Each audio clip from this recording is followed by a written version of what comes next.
It seems like it's been a while since we've talked about Bud Light specifically, and you know what? Hey, I could continue to do the exact same video every single day if that's what you guys wanted, but I don't think you really care the fact that, you know what? Hey, numbers are down. Okay, great, wonderful, fantastic. We'll catch you tomorrow, guys. Remember to like, comment, and subscribe. No, that's not what I do over here. I've moved on to more important things, like Rachel Ziegler being insufferable, and one of the big reasons why Disney doesn't really have the brightest of prospects. Lizzo doing some rather insufferable stuff when it comes to bananas. Normally, you know, anything that involves food with her is, you know, pretty disgusting, but you know, having to meet certain things out of certain orifices, yeesh. I would have thought she would have been one of the people that never lets a bite of food go to waste. No, man, there's new things to talk about, and now, well, I'm pretty sure we're going to be putting a cap on this, no pun intended, because frankly, it seems to me that the media is now trying to spin it at this point in order to make this into a perpetual rage machine so they can point and go, oh, look at how outlandish those conservatives are. Not going to take the bait, just going to do this one, and more than likely, until they do something completely stupid, which I won't go ahead and take that off of the table in regards to Anheuser Busch, but more than likely, this is going to be the end of it. So, and you good folks over here on Rumble are going to catch it first. Over on YouTube, well, you'll probably get it sometime this week, but whatever. AB InBev's Bud Light has started to win over Americans again. Yeah, I'm not exactly sure about that anecdotal piece of evidence, and obviously I can't talk for Americans. I'm up here in Canada. It's pretty close, right? But whenever I'm out for a run, you know, I like to go around and I like to go, I don't know, actually touch grass. When I'm outside, you know, I'll see some litter on the ground because Grand Prairie's kind of a filthy place. But whenever I do see a can, whenever I do see an empty beer can, weirdly enough, outside of schools, because, you know, it's a dirty place. It's not a very well-educated place, but it is a very wealthy place. So shitty kids are just going to go outside of school thinking that they're all cool and, you know, steal a couple of beers from their dad's fridge or their stepdad's fridge or whoever banging their mom, you know, and leaves a 6-pack of stuff in the fridge and steal their stuff and go out for a minute. The only cans that I see outside of one Coors can that those stupid fucking Parks employees refuse to pick up. I have so many problems with this city. But what I'm noticing, and I've seen probably about a half dozen different beer cans that were out there, all of them, every single one of them, different types, okay? It could be different mixes, different flavors in there as well, but it was always consistently Bud Light, which gave me two ideas. People are still drinking the product, and of course, man, we're also in I've ran the numbers, and that video is super old, and I might have to do an update on it, but when we looked at certain demographics and certain unflattering statistics for Grand Prairie, one of the most overall unhealthy when it comes to the addiction and the vice category, but it was easy to believe, you know, if you had a discounted brew that was going to be out there. The alcoholics that are around here, they're going to go ahead and drink whatever's available to them and, you know, just make snide remarks about, hey, you drinking some of this stuff? Oh, you're gay. Duh. Of course, they'd make those asides, but also they'd be too sloshed to remember it. It's all about quantity, not so much quality, which is another thing you could say about the women around here. But then at the same time, I'm also thinking, if I see all of this trash that's outside, the people who drink Bud Light, not exactly great people, so I'm a little bit of two minds about this, and yeah, it all started April 1st. It's getting long in the tooth. Bud Light, Anheuser Busch felt the sting of it. Obviously, you know, they have the actual experts that are out there, as opposed to this one survey by Deutsche Bank. And we talked about them in the context of the Bud Light boycott before, and they said everything was going to be great. And, oh, don't worry. Hey, we're going to go ahead and we're going to be the one rogue financial institution out there to actually give a thumbs up to Anheuser Busch, and we're not. In fact, we're going to upgrade the stocks, okay? Because we think that things are really going to turn around. And what happened like a couple of days later? They laid off 300 executives. So good call on that one. I will believe these statistics about as far as I can throw them. Which, spoiler, I'm pretty strong, but also statistics aren't tangible, Don. You can't throw them anywhere. But what do they got here? Okay, this is a reprint from Fortune, but it also comes from Deutsche Bank, who, again, don't trust very much. Bud Light lost its spot as America's best-selling beer in June, and Yeah, that was reaffirmed. Did we ever get that confirmation? Like I said, I've been out of this for a minute, mostly because it's analogous to the situation where, okay, you can say retarded in regards to a whole bunch of things, but would you actually go up to somebody who's mentally handicapped and say, duh, you're retarded? No, of course you wouldn't. That is a buffoonish thing to do. So it's like, yeah, I'm not going to pick on the slow kid anymore because at certain points, it's just overkill. Yeah, you lost your top spot. You ended up feeling the repercussions of your stupid partnership options, the besmirchment and the discrediting of your consumer base. So yeah, you paid the price, okay? Now we can all just move on with our life, right? So yeah, I still think Modelo, actually, I think it's all but confirmed it's going to be the best-selling beer of the year in 2023, and it's just a matter of time before we get the official tally marks. But anyways, promotion with transgender influencer was cost them, yes, $400 million in sales, but the pain for the parent company Anheuser Busch InBev may not last much longer as consumers begin trickling back into the brand, according to one bank, one survey, who we know is pro Anheuser Busch. Must have a whole lot of stock in there. In the recent survey of 600 Americans, oh my, I can hardly believe you got 600 Americans. Wow, the German lender, oh boy, found substantive signs of progress. Can you quantify those? For the beer brand, as consumers began to retreat from the boycott. Crucially, the proportion of former Bud Light drinkers who are saying they are very unlikely to buy the brand in 3 to 6 months has reduced from 18 to just 3%, a significant improvement. Okay, but what about the rest of the stuff that's on there? Okay, can we go ahead and ask how many people are satisfied with the alternative, or do they not drink at all? Like, is this a random sample? Like, what are we doing here? What can you glean from these very, very, very small sample sizes?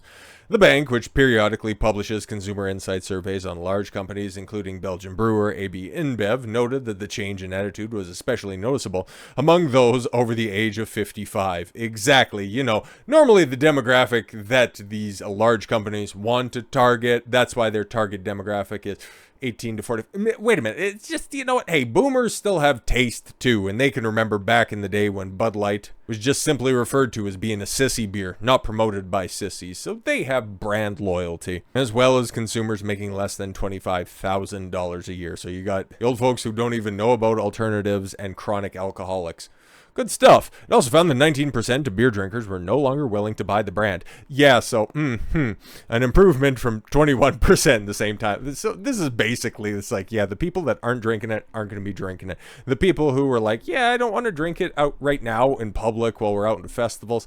Yeah, I'll come back to it later, maybe, potentially, but I kind of like what I'm drinking right now. I might do it, but it's fucking worthless. But who knows? Who knows? You know what? Hey, correlation is not causation. Perhaps, very much, this very, very small survey may in fact end up being representative of the greater population, okay? Because apparently, according to pictures, some very, interestingly promoted pictures, okay? So I'm not exactly all that sure that we're getting the full context on this. Not like I'm running a defense for the dude. I don't even like his music all that much, okay? Somebody was born in 1990, you know it. You couldn't go anywhere without hearing the early days of Kid Rock and, you know, his rap rock stylings that just kind of showed up in the late 90s, early 2000s. And we were kind of sort of edgy if you were listening to it, along with, Korn, and kind of dipped out of that dog shit at the end of that trend, or when they started to pick up what was it? I think the big turning point for me is when Linkin Park and Jay-Z had that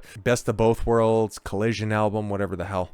My friends were big into it, but then I just decided to go back into 80s hair metal because that shit's actually great instead of just that passé shit. It's like you try to unironically listen to any of that horse shit that was coming out in the early 2000s and the late 90s, none of it stands the test of time. Meanwhile, Don's over here chilling to some fucking great timeless music. Anyways, this isn't about me. This is about Kid Rock drinking a Bud Light in public. Oh my god, he's betrayed the cause. Betrayal! Betrayal! But who the fuck cares? Honestly, who the fuck cares at this point in time? Yeah, sure, he made a couple of videos. Actually, he only made one fucking video, because I was trying to figure out, and it's like, okay, they have been going so fucking hard. CNN sent a camera crew down to his bar. I didn't even know the motherfucker had a bar in Nashville in order to find out, hey, he still has Bud Light on his menu. What are you gonna do about it, conservatives? Are you gonna boycott Kid Rock? It's like, you take a look at his track record. It's like the guy really does seem to be down down for the cause. He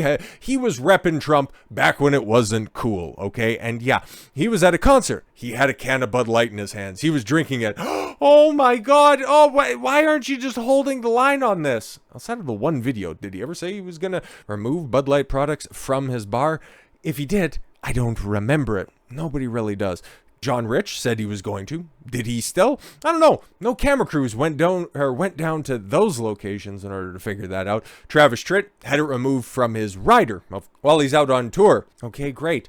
But the only one that mass media followed up on was Kid Rock, mostly because he is probably one of the most prominent 10 toes down conservative supporters.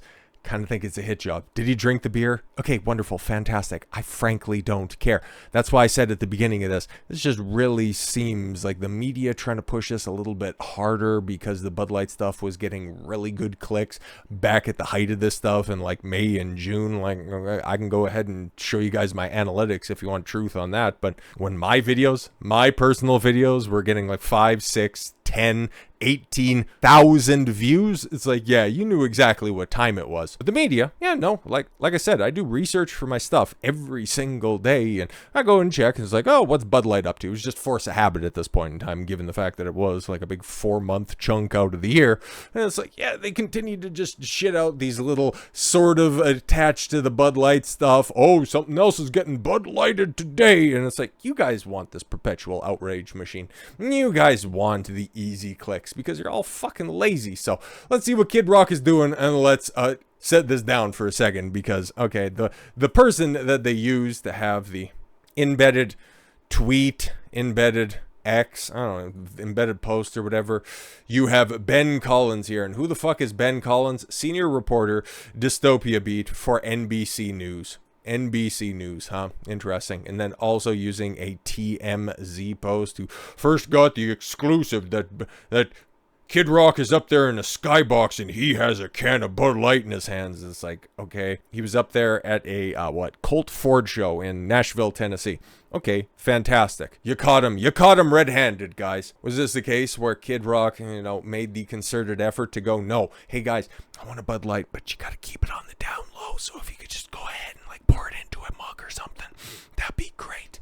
Who knows? Maybe that was the situation, or he was just up in the skybox enjoying a concert, and that's the only thing that they had up there, and he wanted to drink. Frankly, I don't care. Mostly because I take a look at the people who are promoting this stuff and trying to really get it to stick. I don't trust them at all. I trust them less than the Deutsche Bank survey. Musician Kid Rock was mocked on social media on Friday after photos showed him drinking Bud Light, despite previously criticizing the beer for its partnership with Dylan Mulvaney and igniting a widespread boycott. Kid Rock has gone woke, Ben Collins of NBC News wrote on X. An NBC reporter using woke. Try to spot the bait if it's not so fucking obvious. On Friday, TMZ obtained photos that captured Kid Rock holding Bud Light while attending Colt Ford's show in Nashville, Tennessee the previous night. Kid Rock, 52, whose given name is Robert James Ritchie, can be seen at the Skydeck concert venue while drinking from and holding a can of Bud Light. Oh my God. It's like, I was never one that's like, yeah, this entire situation is hilarious. Me, as somebody who's been sober his entire life, I'm just naturally boycotting all of this shit. I would say just don't go back to beer. If Bud Light was your beer of choice, just, try to live a healthier life. That's just my opinion on all of this stuff, ultimately. But it's like, if you wanted to drink it, okay, it's just, here's some stuff that you should be aware of, or I think that's relevant. That's about it, man. Photos came several months after he posted a video in which he shot up several cases of Bud Light in response to the beer's decision to partner with Mulvaney, a transgender influencer and activist. Grandpa is feeling a little frisky today. Let me tell you as clear and concise as possible, Kid Rock said in the video, shared on social media in May.